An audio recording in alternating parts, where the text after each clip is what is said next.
Hello, काय म्हणता? कसे आहात सगळे? अ, आपण आज उन्हाळा स्पेशल सीरीजमध्ये एक रेसिपी करणार आहोत. आत्ता जस्ट देवपूजा झालेली आहे आणि काहीतरी हेल्दी टेस्टी खावंसं वाटतं आहे सकाळी ब्रेकफास्टमध्ये. सो तुम्ही ब्रेकफास्ट, लंच, डिनर कधीही एन्जॉय करू शकणारी ही रेसिपी आहे. तर मॉडर्न गुरमे स्टाईल रेसिपी दिसते, पण अतिशय पारंपरिक ट्रेडिशनल अशी रेसिपी आहे. घरात लहानांपासून मोठ्यांपर्यंत I am very sure enjoy करतील ही रेसिपी. चला मग कुठलाही वेळ न दवडता आपण माझ्या किचनमध्ये जाऊन सुरुवात करूया आजच्या रेसिपीला. आजच्या रेसिपीसाठी लागणारं साहित्य अतिशय सोपं सुटसुटीत आहे. हे म्हणजे याला म्हणतात खरबूज, आपण मराठीमध्ये म्हणतो.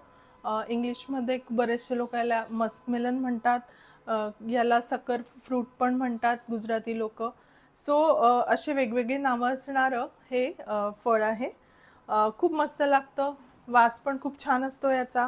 तर हे लागणार आहे. त्यानंतर थोडं डाळिंब, पिठी साखर आणि मगाशी मी तुम्हाला दाखवलं की मी हे दह्यातलं पाणी निथळायला ठेवलं आहे ते, जे की पाणी त्यातलं निघून गेलं आहे आणि आता आपल्याला घट्ट प्रकारचं दही मिळणार आहे. So हंकर्ड basically. ही अतिशय पारंपरिक रेसिपी आहे. खरबुजाचं आम्ही याला शिकरण म्हणतो. अशाच प्रकारे केळीचं पण शिकरण केलं जातं, पेरूचं शिकरण केलं जातं. पण आता उन्हाळा असल्यामुळे समर स्पेशल रेसिपीमध्ये मी खरबूजचं शिकरण करते. चला मग त्यासाठी आपल्याला ना खरबूज कापायला लागणार आहे. आणि हे स्कूपर आहे, ह्यानी स्कूप्स काढायला लागलाय. तुम्हाला चौकोनी चिरायचं असेल तर चौकोनी पण चिरू शकता, पण स्कूपरनी स्कूप्स काढले तर दिसायला पण खूप छान दिसतात आणि लहान मुलांना ते अट्रॅक्टिव्ह वाटतं आणि छान वाटतो हा पदार्थ बघायला. चला मग करूया पटकन सुरुवात.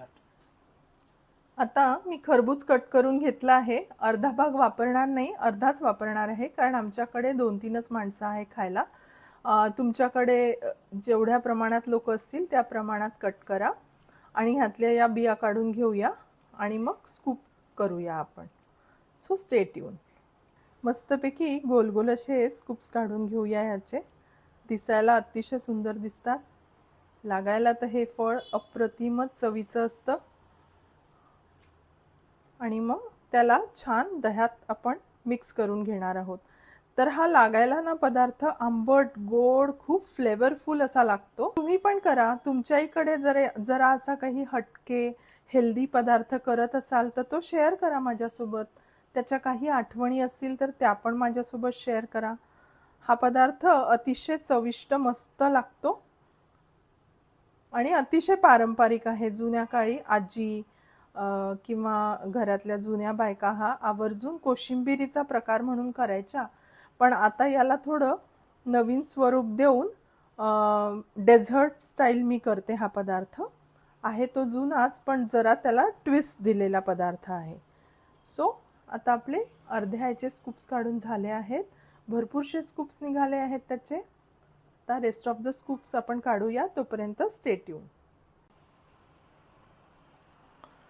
बघा मस्तपैकी स्कूप्स काढून याचे तयार आहे. आता आपल्याला दही व्हिस्क करून घ्यायचं आहे, थोडं साखर घालून. साखर ऑप्शनल आहे, तुम्हाला टाकायची नसेल तर नका टाकू. मध टाका, मॅपल सिरप टाका किंवा गूळ टाका, पण गुळाने कलर जाईल. हनी टाकायचं असेल तर हनी टाकू शकता. सो तुम्ही हेल्दी ट्विस्ट देऊ शकता याला. मी तर साखर वापरणार आहे, मी ॲज अ डेझर्ट खाणार आहे. किंवा सकाळी आत्ता आम्ही वर्कआउट केला आहे तो साखर थोडी चालू शकते. मी साखर घालून करणार आहे आजचा पदार्थ. आता मस्तपैकी ह्यातलं पाणी निघालं आहे. छान घट्ट दही मिळालं आहे आपल्याला. आता आपण त्यात साखर टाकूया. एवढी साखर नाही लागणार आहे त्याला, कारण हे फळ पण गोड असतं. त्यामुळे यातली अर्धी साखर वापरू आपण. साधारणतः एक अर्धा वाटी समजून घ्या, म्हणजे छान आंबट गोडसं हा पदार्थ तयार होईल. तर छान याला पेटून घेऊया. तुम्हाला चक्का वापरायचा तर वापरू शकता, पण तो एकदमच घट्ट होईल आहे. त्यापेक्षा असं थोडा वेळ अर्धा तास दह्यातलं पाणी निघू दिलं तर मस्त होतं. आता आपण हे छान मिक्स झालं आहे, हे यावर टाकून घ्यायचं आहे.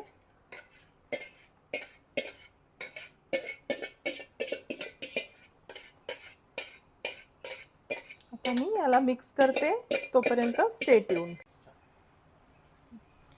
मस्तपैकी आता आपली मिक्स करून झाली आहे. खरबुजाची रेसिपी जी आहे आपण केलेली, त्यात दही आणि खरबूज मस्त मिक्स झालेलं आहे. आता यात वरून डाळिंब टाकायचं. डाळिंबानी खूप छान अशी आंबट गोड टेस्ट पण येते, दिसायला पण सुंदर दिसतं आणि जे कोणी पाहुणे येतील त्यांना पण खूप सरप्राईज एलिमेंट राहिला आहे हा डेझर्टचा पदार्थ, की काय आहे हे एवढं हेल्दी आणि टेस्टी. आणि खरंच शुगर पार्ट सोडला तर ही रेसिपी खूप हेल्दी आहे. छान दही वापरलं आहे आपण, त्याच्यामध्ये फ्रूट्स वापरले आहे. बाहेरून आईस्क्रीम आणून खाण्यापेक्षा तर नक्कीच हा पदार्थ हेल्दी आहे ॲज अ डेझर्ट. सो तुम्ही पण करा, तुमच्या फॅमिली आणि फ्रेंड्ससोबत शेअर करा. मी आता ह्याचं प्लेटिंग करते and we will catch up.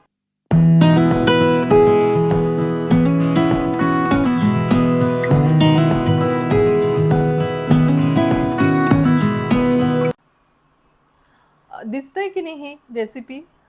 मस्तपैकी दिसायलाही छान, लागायलाही छान, हेल्दी, व्हेरी व्हेरी टेस्टी आणि इंटरेस्टिंगशी रेसिपी आहे. आय एम शुअर तुमच्याकडे पाहुणे येतील त्यांना आवडेल. अशाच चांगल्या चांगल्या रेसिपी बघण्याकरता रेणुकाज रेसिपीला सबस्क्राईब करा. या रेसिपीला लाईक करा, कमेंट करा या रेसिपीवर आणि तुमच्या फ्रेंड्स अँड फॅमिलीसोबत आजची रेसिपी शेअर करा. तुम्ही पण ही रेसिपी बनवा आणि एन्जॉय करा. Thanks for watching today's recipe. Stay tuned. Bye.